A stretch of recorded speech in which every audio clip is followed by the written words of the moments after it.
कर्मचारियों और पेंशनरों को पंजाब के आधार पर जो एरियर देना है 12% जो है डीए देना है, अगर इसकी घोषणा नहीं की तो 16 अगस्त को सरकार के खिलाफ संघर्ष का ऐलान कर दिया जाएगा।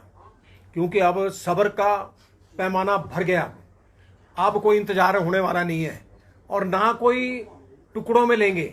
अगर ये सोचे कि सरकार 4% दे दे, 2% दे दे, एरियर दे दे, तो वो होने वाला नहीं है। ये सरकार सुन ले, बड़े ठंडे दिमाग से सुन ले कि 15 अगस्त को आप जो है एरियर और डीए की घोषणा एक साथ करें और किश्तों में नहीं लेंगे। ये आप भी सुन ले, किश्तों में जरूरत नहीं है, ना हम लेंगे किश्तों में। और प्रदेश के अंदर इस वक्त जो है पूरी ज्वाला भड़की हुई है। प्रदेश का जो कर्मचारी वर्ग है, पेंशनर वर्ग है, चाहे वो किसी भी विभाग से है, मतलब इतनी हालात आज है कि सरकार के विरुद्ध जो है लोग लामबंद होने वाले हैं। आप देखिए एचआरटीसी में रोज जो है क्या नाम धरने प्रदर्शन हो रहे हैं, इलेक्ट्रिसिटी बोर्ड में हो रहे हैं, मतलब यानी कि हालात बहुत खराब है। वर्तमान मुख्यमंत्री सुखविंदर सुक्खू ये बताएं कि आप चाहते क्या हैं? क्या कर्मचारी और पेंशनों को कुचलना चाहते हैं? इसलिए आपकी सरकार बनाई थी कि आप कुचलो कर्मचारी और पेंशनों को। कर्मचारी पेंशनों को देने के लिए कुछ नहीं आपके पास, बाकी आप जो लुटा रहे हैं, आप लुटा रहे हैं पैसा दूसरी जगह, पर सिर्फ कर्मचारी पेंशनों को नहीं देना है। अब आप देखिए कि हिमकेयर बंद कर दी। ये क्या दुश्मनी आप मोल ले रहे हैं कर्मचारी और पेंशनों से?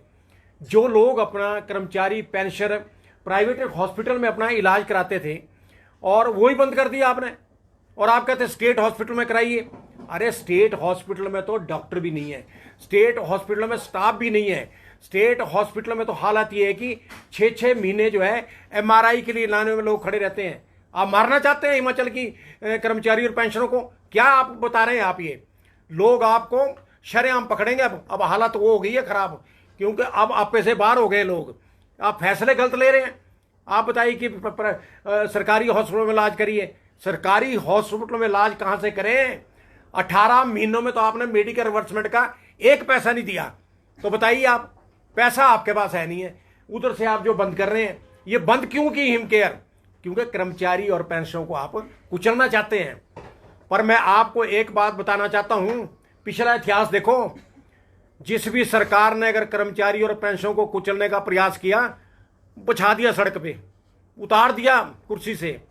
आप ये कहते हैं कि मैं तो 40 हो गए, 40 एमएलए हो गए मेरे पास, कब 4 रह जाएंगे आपके पास है? आज इलेक्शन करा दो, 4 से 5वां नहीं होगा जीतेगा, 4 एमएलए रह जाएंगे आपके पास। हालत इस वक्त इस प्रदेश की इस वक्त इतनी खराब है कि आपका नाम ही नहीं सुनना चाहते कि आपने बेड़ा गर्क कर दिया सरकार का। व्यवस्था परिवर्तन काय का व्यवस्था परिवर्तन है? बताइए आप मुझे ये बताइए, प्रदेश की जनता को बताइए, 70 लाख जनता को बताइए। जो भारतीय जनता पार्टी की सरकार में जयराम ठाकुर ने जो आप देखिए पिछले 5 सालों में जो स्कूल, कॉलेज, अस्पताल, पटवार खाने, तहसील 1000 वो बंद कर दी आपने। क्या जरूरत थी वो बंद करने की? जब सुविधा थी प्रदेश की जनता को तो मिल रहा था, तो आपने वो क्यों बंद कर दी? व्यवस्था परिवर्तन जी, ये कैसा व्यवस्था परिवर्तन है ये? आप बताइए। आज हालत ये, आप देखिए कि अभी 99 स्कूल फिर आपने बंद कर दिए, प्राइमरी स्कूल। जो छोटे छोटे बच्चे हैं कहाँ जाएंगे 3-3, 4-4 किलोमीटर? आप बताओ आप। मैं तो आपसे ये पूछना चाहता हूं कि बताइए आप, ये कारण क्या बना इसको बंद करने का है जी? तो ये भी आप फिर व्यवस्था परिवर्तन? मुझे तो आपका व्यवस्था परिवर्तन ही समझ नहीं आ रहा। मैंने भी डॉक्टर परमार से लेकर आज तक सारे मुख्यमंत्री के साथ ही रहा, परंतु आपका कुछ दिमाग फिर गया है, आपको कुछ पता नहीं चल रहा है जी? तो मैं तो आपसे ये कहना चाह रहा हूं, 15 अगस्त को अगर आपने ये घोषणा नहीं की तो 16 अगस्त के बाद आपने ये देखना कि प्रदेश के अंदर क्या हालात होंगे। आप ये ना सोचो कि गोपाल दास वर्मा अकेले प्रेस कॉन्फ्रेंस कर रहा है। मुझे हजारों कर्मचारियों के फोन आते हैं, हजारों पेंशनों के फोन आते हैं कि आप ठीक बोलते हैं। मैं कोई अपने लिए थोड़ी मांग रहा हूं, मैं कर्मचारी और पेंशनों के लिए मांग रहा हूं, उनके लिए लड़ रहा हूं, मैं उनके लिए लड़ाई लड़ रहा हूं मैं, और मैं लड़ूंगा लड़ाई। और मेरे संपर्क में पूरे प्रदेश में जो है मतलब कर्मचारी और पेंशनर है। आप पैसा नहीं मिल रहा, अरे कहाँ डाला आपने पैसा? 28,100 करोड़ आपने ले आए पैसा, वो कहां डाला, किसको दिया आपने? मैंने बार बार कहा कि श्वेत पत्र निकाला उस पर कि कहां आपने वो पैसा खर्च किया है, कहां डाला है वो पैसा। वो आपके एमएलए चोरी कर रहे हैं प्रदेश में, खनन माफिया शरेआम जो है, मतलब कल भी नालागढ़ में देखो पकड़े गए, मतलब लूट बची है, लूट बचा रखी है, कोई पूछने वाला नहीं है जी। तो मेरा कहने का मतलब एक बात है, आप ऑनरेबल हाई कोर्ट को नहीं मानते तो किसको मानेंगे आप?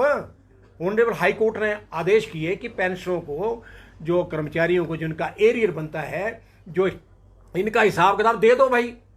तो आप कहते हैं नहीं जी हम तो हाई कोर्ट, सुप्रीम कोर्ट जाएंगे, फलाना करेंगे। यार क्या हो गया आपका? आपको हो क्या गया? अगर आप ये दे नहीं सकते, कुर्सी छोड़ो, आप छोड़ दीजिए कुर्सी। नहीं तो लोग, देखा आपने बांग्लादेश में क्या हुआ, वहां से ले लो सबक, लोग बढ़ गए अंदर और भाग गई। आपकी हालत ये होने वाली है कुछ दिनों में, मैं आपको जो बता रहा हूं इसको नोट कर लो आप। और ये ठगबाजी नहीं चलेगी जो आप ठग रहे हैं प्रदेश की जनता को, ये ठगबाजी बिल्कुल नहीं चलेगी। इस ठगबाजी को बंद करो। बथेरा झूठ हो लिया, चुनाव आए 3 बाई इलेक्शन, तो 1500 रुपए, कहीं 4500 डाल दिए, कहीं कुछ कर दिया, चलो जी हमने शुरू कर दिया काम। आज क्यों नहीं दे रहे आप 1500 रुपए? महिलाओं को 1500 क्यों नहीं दे रहे आप? क्यों बंद कर दिया? क्या कारण है? क्योंकि आपका ठग का काम है। आपका एक ठग, वीरभद्र सिंह ठीक कहता था कि सुक्खू को पता नहीं चलता कुछ नहीं, वो ठीक कहता था, कई बार बातें होती थी। तो मेरा कहने का मतलब है सुखविंदर सुक्खू जी, आप जरा ठीक लाइन पे आ जाइए, नहीं तो हम आपको बताएंगे लाइन पे कैसे आते हैं, हम सिखाएंगे आपको लाइन पे चलना।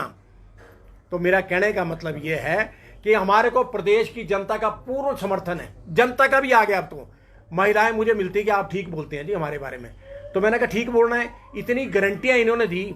आप बताइए 300 यूनिट कर नहीं पाए, 125 यूनिट बंद कर दिया। अरे क्या कर रहे हैं आप? क्या कर रहे हैं आप? आपने तो कहा था हम 300 सरकार बनेगी 300 यूनिट बिजली जो है मुफ्त में देंगे, वो भी 125 यूनिट आपने बंद कर दी। कल एक और फाइल चला दी कि अब जो है ट्रांसपोर्ट में जो किराया बढ़ जाएगा। तो मेरा कहने का मतलब ये कि आपने तो आते ही जब सरकार आपकी बनी तो डीजल के रेट आपने बढ़ा दिए। आज डिपुओं में देखो आप, तेल महंगा हो गया, क्या नहीं हो रहा, कोई कंट्रोल आपका है नहीं है, कंट्रोल ही नहीं है आपका, ना मंत्रियों पे कंट्रोल है, ना एमएलओ पे है, ना अधिकारियों पे कोई कंट्रोल है। मतलब ये हो रहा है कि यहां लगता नहीं है कि हिमाचल प्रदेश में कोई सरकार है, सरकार नाम की कोई चीज है। आज मैं आपको ये कहना चाह रहा हूं, मैं पूरे प्रदेश में घूमता हूं, आज फिर जयराम को लोग याद कर रहे हैं। मैं कर्मचारियों की बात करता हूं, पेंशनों की बात करता हूं। उस इंसान ने 5 साल 2 साल तो कोविड में गए, कोविड था, लोग मरे, हालत खराब हो गई, फिर भी उस इंसान ने जो है कर्मचारियों को जो है एरियर भी दिया, उसने डीए भी दिया, उसने मेडिकल रिवर्समेंट भी दिया, उसने पोस्टें भी भरी, उसने सब कुछ किया है। और अब सुखविंदर सुक्खू जी आप कोसते हैं जयराम को कि उसने कुछ नहीं किया। अरे कुछ तो आपने नहीं किया, जयराम ने तो सब कुछ किया, उसने सब कुछ किया, उसने सबको दिया उसने।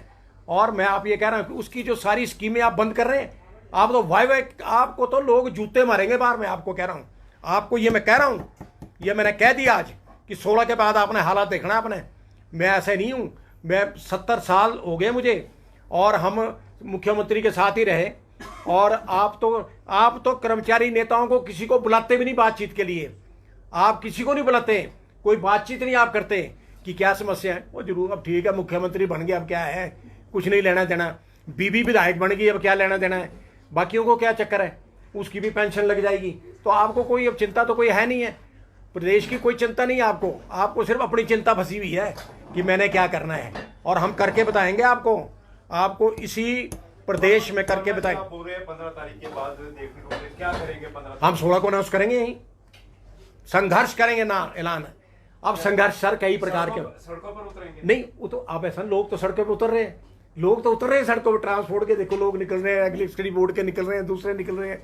तो अपने आप होना है ये अपने आप ब्लास्ट होगा ये। आप सरकार को बोल रहे थे कि इलेक्शन करवाए, इलेक्शन बाय इलेक्शन भी हुए, उसमें 40 पर पहुंच गई और बीजेपी को फिर यहाँ पर मुंह की खानी पड़ी, तो सीटें बढ़ गई। बीजेपी का अभी भी आंकड़ा देखा मैं क्योंकि इससे पहले भी आपने यहाँ से ऐलान किया था कि हारेंगे, हारे नहीं हारे। तो मेरी बात सुनो, मेरी बात सुनिए। अब सरकार है, अब जो सरकार है तंत्र मंत्र सारा सरकार के पास होता है। देखिए नहीं जो कई चलता है सारा, लोकसभा में तो चारों खाने चित्त हो गए, यानी और जो बाई इलेक्शन हुए तो उसमें बाई इलेक्शन में तो सारा सरकारी तंत्र भी चला। अब मैं तो आज भी ये कह रहा हूं, आज अगर विधानसभा के चुनाव होंगे तो ये 4 से 5 नहीं हो सकते। इतनी हालत आज प्रदेश की खराब है। कोई वर्ग इनसे खुश नहीं है, कोई वर्ग खुश नहीं है। किसी को आप बता दोगे कोई खुश होगा? मैं कहता हूं कि आप ये जो पत्रकार, आप पत्रकार लोग भाई है, आप बताइए कि आप लोग भी खुश नहीं है। मैं ये कह रहा हूं इसलिए कि कोई खुश नहीं है इनसे, कोई खुश नहीं है। कोई खुश है तो मुझे बताओ आप कौन सा खुश है। तो इसलिए मैं कह रहा हूं कि हमारे अंदर हम लड़े। हमने 70 का संघर्ष लड़ा, 80 का संघर्ष लड़ा, 90 का संघर्ष लड़ा, राजनीतिक मंच पे हमने फाइट किया। और हम कई लोग तो बेचारे स्वर्गीय मधुकर जी वो निकल गए। क्या बात करें कर्मचारी को तो वैसे रिम्बर्समेंट मिलता है। सर ठीक पूछा आपने, मान गए जनाब आपकी बात को। रिवर्समेंट जनाब 18 महीने से 1 पैसा नहीं मिला। 18 महीनों से सुखू सरकार ने कोई रिवर्समेंट नहीं दिया। तब कौन जाएगा सरकारी हॉस्पिटल में? आप बताइए। आपने तो कमाल कर दिया सारे पूछ के, है नहीं। और लोगों के 30 करोड़ रुपया, 30 करोड़ के बिल पेंडिंग पड़े हैं डिपार्टमेंट में। तो आप बताइए, वो जो हिम केयर में तो चलो पैसा मिल जाता था 5 लाख रुपए, और यहाँ तो अगर हालत ऐसी हो गई अब वो 30 करोड़ है वही नहीं मिल रहा। पेंशन बेचारे 7,000 पेंशन मर गए, 2,000 जो है कर्मचारी मर गए। तो आप चाहे कहाँ जाए, क्या करें? अपने लिए तो सुखविंदर सुक्खू जी जा रहे हैं दिल्ली, इलाज कर रहे हैं, चाहे 16-16 लाख रुपए खर्च हो रहा है, वो सरकार देगी। वो ये क्यों नहीं अपना इलाज कराते पर हिमाचल के हॉस्पिटलों में? ये क्यों दिल्ली भागते हैं? ये क्यों चंडीगढ़ भागते हैं? सिर्फ कर्मचारियों को मारो, पेंशनों को मारो, बाकी खुद तो ऐश करो, लूटो। सरकार को लूटने के लिए मची है, तो कब तक लूटेंगे? अब तो ये हालात मैंने आपको पहले बताया, ये बांग्लादेश वाले हालात हिमाचल में होने वाले हैं। धन्यवाद।